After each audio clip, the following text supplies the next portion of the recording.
The rest of the animals in the forest were afraid at the unkind words of the leopard. The leopard should not behave like this, as thought he is the most beautiful animal in this jungle.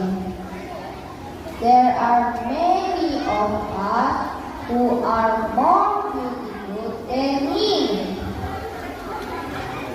said the monkey in disgust.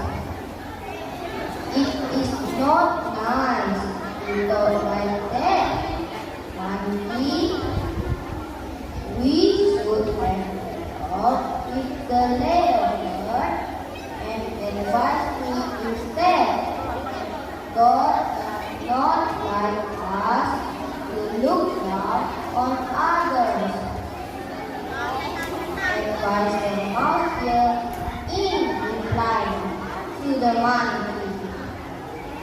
My friend, let me talk to the leopard and advise him not to be proud. I will tell him to be frank all the animals in the jungle.